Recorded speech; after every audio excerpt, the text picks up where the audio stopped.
Hey, what's up, guys? Welcome to Holy Happy Hour. I'm your host, Josh. And first, it's happy hour, so we've got to grab a drink. So if you're joining along, grab your favorite beer, cocktail, glass of wine, whatever it is, and let's toast to another great episode. So today, I want to first of all, cheers. Today, I want to talk to you guys about a report, a little study that I found about passing on the faith successfully to our children. So that's a little foamy. I'm going to let it sit for a second. But this study was given to me by one of my friends that works at the diocese in our area, and it was mind blowing. It was really great to see that people are actually doing these studies, because I think some of the stuff in this video today will actually really shock you.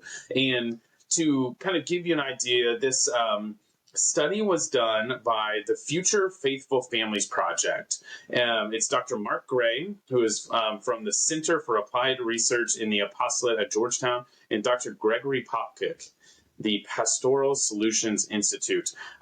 These two doctors put together this great study of families, because they did this with 2,600 families, and out of all those families, the ones that successfully passed on the faith life to their children, and they try to determine what were the factors that came into play that made it to where your children successfully practice the faith now. Now, they didn't just interview the parents, they interviewed the children as well. And some of this stuff is just amazing. So I'm so glad you guys are here to kind of walk through this with me. We're going to be giving you guys nine tips to helping your child successfully practice the faith later on in life. But I want to say this right ahead: attending Mass is not one of them. Unless I'm forgetting, but it's not one of them. This is honestly stuff that happens in the home. So you guys can be shocked. But don't forget to like and subscribe if you guys want to support what we're doing here. We love bringing you guys content like this. I'm usually bringing you guys content that I have found, studies like this, videos I've watched. If you guys want great, deep theological answers, Catholic Answers is the place for you. But this is a great place to really talk about our faith. So I encourage you guys, comment along anything you guys see, anything you guys hear. I would love to hear and learn from you guys. I am still a baby Catholic. I've been Catholic for 6 years, and so I am learning and growing with you. I just recently, last week, had Braden on, whose channel is called The Catechumen, which means a person learning. And he said, I didn't change that after I became Catholic because I'm constantly learning. So that's how I feel as well. So I'm kind of adapting that without adapting the name, obviously. So let's get into this. So when they did this project, again, like I said, they took on 2,600 families, and then they found those families that successfully passed on the faith to their kids. So obviously, you guys want to successfully pass on the faith to your kids, whether you're Protestant, Muslim, Catholic, it doesn't matter. You want your kids to also practice the faith. If you're one of those people, it's like, well, whatever my kid wants to do when they grow up, I don't care what denomination you are. That is such a dumb way to think. You want to pass on your faith to your kids because you truly believe that this is the faith that they should be practicing. At least that's how I hope that you guys think about your faith. So in this, the method that they use, it says we analyze data from the Global Social Survey, a representative sample of 2,600 Americans. Next, we interviewed families who successfully raised all of their children to be practicing adult Catholics. We interviewed both the adults and the Catholic children to identify the spiritual practices and family dynamics that contributed to successful faith transmission. And then finally, we administered 3 objective tests to measure participants' attitudes towards relationships, God, and a lived faith. So, like I said, 2,600 families, who successfully passed it on, and what were those factors? And what's beautiful about this is I really loved the factors that the adult kids, the adult children said. I love that my parents did this. I love that we did this as a family. Those are the kind of things I think that are the key things that you should focus on. So when we go through these, because we're going to go step by step through these 1 through 9. There's 9 tips. Please stick with me till the end. If you need to, skip ahead to the tips because that's the most important part. But then we're going to go through step by step of each one, and I'm going to kind of give you my insight of why I think it's important, and then I'll let you know if it's something I practice in my life, or maybe it's something I don't. But I definitely would recommend adding it if you don't, and if it's something I don't, I'm recommending it to myself. You should add it. So the second thing they put on here, wanted to point out, to the reason why you should be watching this video. We are, 5 minutes into the video, and why you should continue to watch this is, on average, about 15% of Catholic children grow up to practice the faith after they leave the household. That should blow your mind. Like, that is wild. 15%. That is insane. So, if you had 10 children, about one, maybe two are going to practice the faith after they leave the house. And just use that for easy math. I know most of you guys don't have 10 children, but only 15% will become practicing Catholic adults. So, and the fuzz is down. So, taking a sip. So, we are going to dive into these tips now, and we're going to kind of talk them through. And I want you guys to comment along, jump in the live chat, or if you're watching it after, jump into the comments below of what you guys think of each one, and if this is something you do and have seen a benefit from. So, the number one, and these aren't in a particular order, I believe. Yeah, no, they're not in a particular order. So it's not saying this is the number one, this is the number 9, that you should do them in these orders. This is just 9 things that they have seen in total. So number 1 is prioritizing family time and being careful to not let extracurricular activities crowd out family activities and rituals. This is huge. So big. You see so often, it's like, man, my daughter's got gymnastics, then we got to get out of here, we got to go to soccer, then she's actually got to jump in a friend's car, and they're going to basketball. While my son over here's got basketball first, and then he's got trumpet lessons, and after trumpet lessons he's got to get to his theater class, and then we're getting dinner on the road, and I call my wife to see how she's doing because I haven't seen her all night. That is crazy. First of all, don't teach your children that you can do multiple sports, multiple clubs, multiple activities all in the same season, because that is not life. You get to high school, you have to choose. I went to a small school, so I did get to kind of overlap some stuff. But my wife went to a normal, kind of larger high school, where if she wanted to do POM or she wanted to do like student council, she had to pick one. You can't do both. And then obviously when you get out into the world, you can only do so much. Most people wouldn't recommend that you have a job, serve on the board at your parish, run the men's group, lead a Bible study, run a cigar night at every week for all your friends to get together. Like, they just wouldn't recommend you do everything. So we shouldn't be teaching our kids that at the same time. So when you crowd your schedule with activities like that, and you're constantly running from one thing to the next, in your weekends, especially Sundays, when your Sundays and your weekends are not restful, you are really, really taking away from your spiritual life. And you're taking away from your family life. So that honestly may be the number 1. I know it's the first one, but it might be the number 1, is don't let that happen. Number 2, generous, healthy affection between parents and children. I love this one because, yeah, we all love our kids. But let's start with that very first one. Sorry if I'm moving the table. I think I'm shaking the camera. We obviously all love our kids. We love our spouse. Hopefully, we love our spouse. But showing the affection, like being affectionate with each other. I've got a 2-year-old boy, and he loves to kiss me on the lips. Just showing that affection. Obviously, there'd probably be a point where we'll stop that because it'd be a little strange. But showing that affection, always telling my children I love them. And I think even more importantly, obviously, showing your wife or your husband you love them, and showing them, giving them kisses, giving them hugs, being flirty in front of your kids. Don't shy away from stuff, obviously, the stuff that's inappropriate, yes, but don't shy away from being flirty and kissing and hugging and holding each other's hands, putting your arm around your wife. Don't shy away from that stuff when you're around your kids. Do it more when you're around your kids. Let them see it. Let them see what faithful Catholics, obviously this is specifically Catholics, but whatever denomination you are, faithful Christians do in a marriage. Like, marriage is not a bad thing. Marriage is kind of looked at as like you're shackling yourself to another person. It's kind of like jail or whatever. It's not. It's beautiful, and it's so full of love. Show it to your kids. Number 3, a gentler approach to discipline that focused on teaching good behavior and virtue instead of punishment. I really, really like this one, and I think something similar comes up later that I was going to mention in, but this is a great one. A gentler approach to discipline, it doesn't mean you're like the parents from the John Crist stand-up. And if you haven't seen it, I'll find it and put a link in it. But there is a hilarious stand-up routine by John Crist, and a little, a bit that he does, where he, kind of shows what parenting is kind of like these days. The people that want to gentle parent or whatever, and they are just like getting on the ground with them, and they're getting on their level, and he just like basically takes it to the extreme. We don't want to do that. Obviously, we don't want to let the kids kind of run everything. Let the kids run their life and how it all goes. But you do want to take a gentler approach. One thing we're really, really big at our house, this is something we've actually been focusing on, is not yelling at our kids. We've noticed that our 4-year-old is starting to yell back at us. I'm like, what in the world? But then the more you think about it, it's like, I'm yelling at her when she's getting in trouble, so why wouldn't she yell back? Because if I'm getting mad and yelling, when she gets mad, she's being taught by me that her response should be to yell when she gets mad. So I find her yelling at Benedict and yelling at her mom.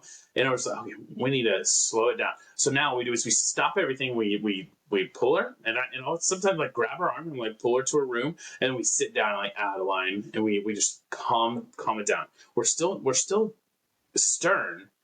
She's still getting like disciplined, but I'm not laying my hands on her. I'm not, especially girls, but I'm not laying my hands on her. I'm not like yelling and just berating her, because when that happens, she's going to close her ears off. She's going to build up brick walls, and she's going to lose a lot of respect for me. So a gentler approach. Remember this, as we're going through these aren't my tips for you. These are tips that have been proven that a gentler touch or gentler approach to discipline has really, really helped pass on the faith life to your children. And when you have that gentler approach to discipline, the generous, healthy affection between parents and children becomes a lot easier as well. This should also go towards arguments with your spouse as well. You shouldn't be yelling and berating at each other. You guys need to stop, slow down. Obviously, that's what all the books say. That's what we should do. That's how we should take this. So next up, what are we on? Number 4, strong family rituals that enable the family to regularly work, play, talk, and pray together, often daily. We like these. This is something we're trying to. I mean, our kids are 4 and 2, so we're still trying to develop ourselves. And part of it has been living a liturgical life, so that they know, like, when it is St. Patrick's Day, and we like get to like read this beautiful book that our friend wrote about, what is it called, The Richest Leprechaun or something like that. But it is about a leprechaun, about St. Patrick and stuff. But we have these like rituals we do when we get to Christmas, and we talk about St. Nicholas and the actual Catholic story of St. Nicholas, and we get to do things together. French toast is one of our favorite breakfasts, and we love to cook that on special holidays like Christmas, like birthdays. We did it the other day just because Dad got to stay home from work, and just developing these great practices. They don't always have to be spiritual, but these great practices, rituals and practices sound kind of like really churchy, but just great habits and fun traditions as a family. We want to start doing either yearly, bi-yearly, we'll see, trips out to see their cousins, but their cousins live in California, so we've got to go all the way out there. Just making these great traditions, these fun traditions. Lately for us, it's been camping, but also in the faith life as well. Praying before meals is obviously a really great one, but adding more to that when that becomes a natural habit. So adding praying, maybe it's a rosary, maybe it's a decade of a rosary because we have young kids like me, but praying a rosary together. Maybe it's stopping and praying when we aren't having those moments where brother and sister are not getting along, but creating family rituals, stuff you guys do together, stuff you do with your wife if you're not don't have kids yet, stuff you do with your kids. Obviously, we're passing along the faith to our kids, so mainly talking about people with kids, but family rituals can be great. The rituals included, this is the next one, this is number 5. The rituals included regular mass attendance and regular family prayer, especially the rosary. Obviously, the rosary is like the greatest weapon we have, but it brings us so close to Mary, who takes it straight to Jesus. And it is such a beautiful prayer that it's great to teach our kids. And you can look up some of the miracles that have happened from people praying the rosary. Of like, there's one that I heard of, and this is a rosary, I believe, but also I think it had something to do with the Eucharist too. But there's this fire just tearing apart this town. And this, I believe, is a little chapel.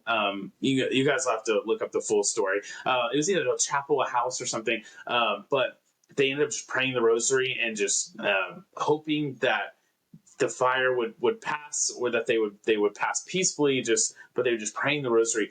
Well, the fire came and it actually on the whole outside of their fence seared the outside, but the inside of the fence was left completely untouched. Their grass on the inside of the fence was completely untouched, and their home was one of the only homes standing after that crazy, horrific fire. So crazy, crazy story. So the rosary is super powerful. It's something great, great to start. But regular mass attendance as well. Obviously Sundays. We need to do Sundays. That's kind of a given. We need to do Sundays. But think of all the other on the spiritual side that doing regular mass attendance. One of my friends said when they were growing up, it was like once a month they all went to confession together. They would just line up, and they'd go into confession, and it was just something that's what the family did before big masses, Christmas, Easter, stuff like that. They would also go to confession together. So they had these great rituals where it's like, we do this before this mass. We do this once a month. We go to mass, but maybe we go to a daily mass every Wednesday. Whatever it is, come up with what it fits your schedule and stick to it. Making sure we focus on the fun family traditions, but also the great and really important spiritual traditions as well. Teaching good manners in and outside the home. My children absolutely love to say hi to everybody. So they're super, super sweet. Something we really, really kind of pushed on them is like when someone gives you something, you say thank you, and just teaching the manners. But in and outside the house, just because we're outside the house, don't expect your kids to act different than they would inside the house. So obviously the manners start inside the house. So we always love to, and I try to correct them for Lindsay. Lindsay tries to correct them for me. But if they ask something to me, I don't just say, how do you ask? What do you say? Like, you say please or whatever. But Lindsay will say, oh, that's not how you ask Daddy. How should we ask Daddy? And that way they can say, please, Daddy, can I have a snack or whatever it is? And vice versa. And I try to do that for Lindsay as well, especially when it's like they're getting angry. It's like, oh, hey, that's not how we speak to Mama. So let's go talk to Mama and let's apologize. Say, you know what I want you to say? What are we sorry for? I want to just talk them through it. Maybe this is one of those times I've taken them off. But it's like, sorry, Mama, for throwing this at Benedict, or sorry, Mama, for biting Benedict, whatever it is. But I try to get her to understand what she did and apologize for teaching her those manners of like what we do. We say please and thank you. We apologize and we say I forgive you when someone asks for forgiveness as well. So teaching those manners inside the house is where it starts. So don't expect your kids to have manners outside the house, because if they don't have to do anything, don't have to respect you inside the house, and they don't have to do it, or they're not going to outside the house. Okay. Number 7. Children felt they could talk to their parents about personal and or faith struggles freely and openly without fear of receiving lectures or negative judgments. This one's great and also very, very hard. Matt Fradd has the best, I guess, family tradition ritual that they do. And I believe it's once a month, once a quarter, however often they do it.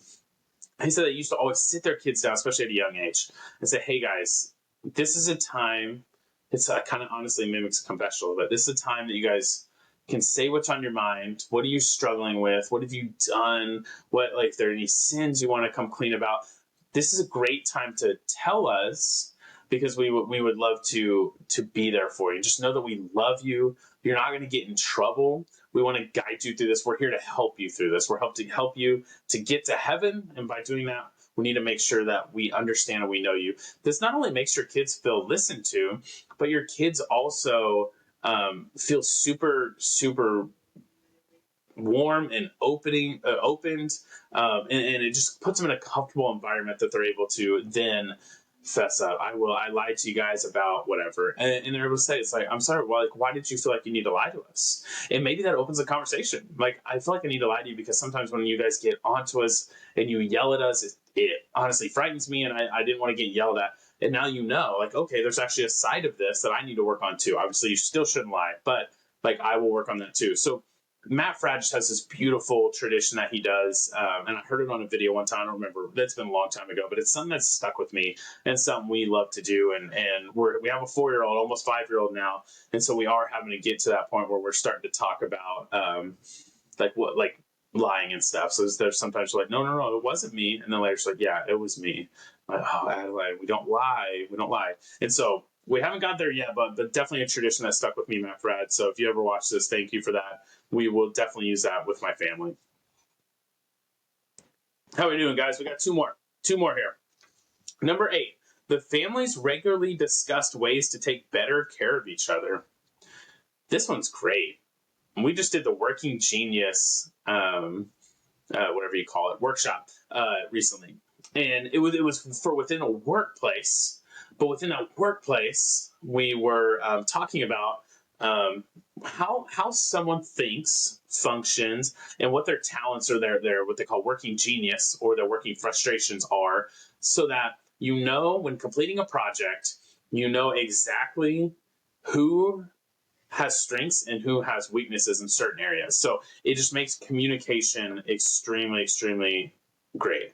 During this, I had to look back at my notes because, like, where was I going with this? During this, though, it allows the team to open up and say, like, this is where I think that as an employee, like, you could really, like, take care of me better. And this is great for the family too. I'd actually love to see. I know the Working Genius has a family side of it.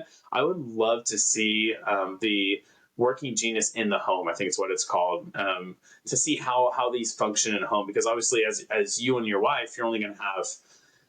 You may cover all of them, but maybe not, because you have your Working Genius and working competencies.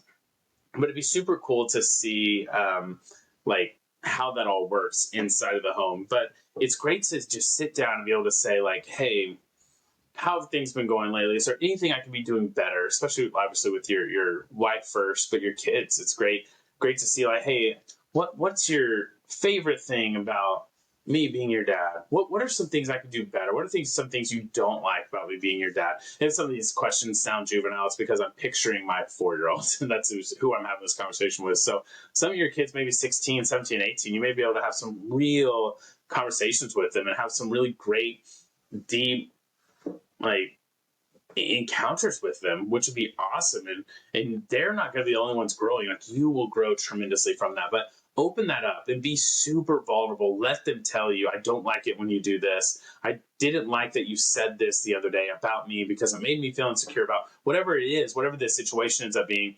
If you will just be vulnerable and open up and allow them to tell you what's bothering you without getting offended and going into a rage or something, just be there, love them, and yeah, and just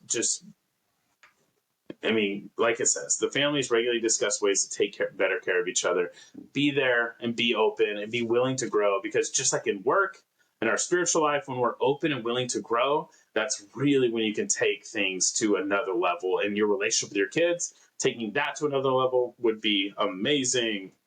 And then the last one, the families regularly discussed ways they could care for others. This includes simple things like being polite to strangers and more involved things like family service projects, family charitable giving, and hospitality. So that's awesome. So now we're not only talking about ways we can be better individually for each other, we're now talking about how can the Funderburks be better for their community? How can the Funderburks be better for their friends, their families? How can we be more hospitable? Like, what can we do? And this is just where it really takes on a whole nother level, because you feel part of a group. And again, this really just relates well with work, is how can we as a team do better? How can I do better for the team? And then from there, how can we as a team do best for our customer or for our parishioners or whatever it is? It's just such a great thing. And I think that right there, it's kind of like athletes. When they feel a part of a team, they're there. They're sold. They're bought in. They will do whatever they have to do to help their team win. And I think that's when people really start to see the success of passing on the faith to their children. I think that's where we've seen that this go from just simply prioritizing your schedule all the way down to being extremely intentional with your words, with your conversation. So allow the free time. So prioritize family time, generous or the strong family rituals and stuff. So prioritizing your time together, and then being super intentional with that time you have. So when you have that time now, because you've freed it up, you're not going to let the busyness of sports and work and stuff like that busy it up. So now you're getting these healthy traditions, And now you can be super intentional during those traditions of how can I be better? How can we be better as a family? And at the end of the day, that's what God calls us to be. God calls us to be a family that is all working on how can we be better? How can we become saints? And how can we utilize each other's talents? How can we improve each other to overall be the end all goal to get to heaven, to become saints, to worship forever? And so this study was amazing. I'm so glad that I got to share it with you guys. I'm so glad that Audrey gave it to me in the first place. This summary says families are effective in passing on the faith to the next generation to the degree that the children felt that the faith was the source of the warmth in their homes. Faith-based practices outside the home are impactful to the degree that they are seen as contributing to warm family relationships. So again, don't just think that going to Mass and sending your kids off to Catechism of the Good Shepherd, sending them off to youth groups, sending them off to a Catholic college, don't just think that that's going to cause them to want to practice the faith.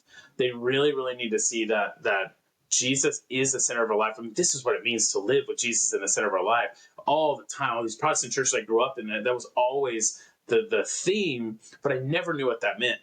This is what it means. This is what it means. So again, Protestant, Catholic, Muslim, no matter what you are, this is what it means to take your faith life so seriously. It lives with Jesus in the center, so that when you're asking your kids when they're 18 to 25, what was one of the biggest contributing factors to you practicing your faith today? They would say it's because it was so important in my household growing up.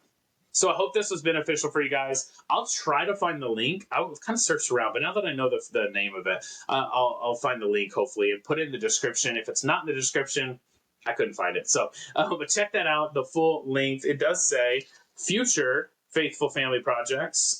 For more information, contact Dr. Greg and Dr. Mark Gray. It does have their emails, so if you guys are interested in this stuff and you enjoyed the video, I will include their emails in the description below. And again, don't forget to like and subscribe. As you guys can see, things are upgrading, nicer camera, nicer lighting, nicer microphone. Things are upgrading. We want to provide the best content for you. And if you guys want to, you can support what we're doing over on our Patreon group. Link is in the description below. You guys seriously can sign up for something as low as $5 a month. And it really helps us bring on even more guests to help us reach more people for Jesus, to help us continue to grow in our faith. But also, we're going to start pouring all that money back into the community by doing service projects for people, donating to parishes that are in need in all sorts of ways. But when you guys are part of the group, part of the support group, the Patreon group, you guys become a part of where the money goes and what we can do. So if there's people in your community that can use help, this kind of group, when you join this kind of group, we can be those people that can help those communities. So it's not just about here in Tulsa, Oklahoma. It's about anyone and everyone. I mean, we'll figure it out, the details when we get there. Anyone and everyone from this community. So we hope you join the Patreon. You can join for free for a while to see, or you can join for free forever, but you can join for free. See if you like it. We put daily writings up there. We are constantly updating things there first before we post them on all our other social medias. So please join for free, and then prayerfully consider supporting as a monthly donor. It really would make a difference in this show and the impact we can make. So you guys have a blessed week. We will see you later this week with Father Leo. I can't ever say his last name. He's going to have to tell me how to say it. But he is a priest that went on to Iron Chef, beat Bobby Flay, and then made it into like the top 10 or something. We're going to be hearing all about his story, his ministry, Plighting Grace, this Thursday. And I look forward to sharing that with you. And you guys, again, we love you. We're praying for you, especially if you're watching to this point. We're extra praying. I'm going to say my rosary for you tomorrow if you made it this far, all the way to the 29-minute mark. You guys are awesome. Everybody else, we're definitely praying for you guys. God bless and have a great rest of your week.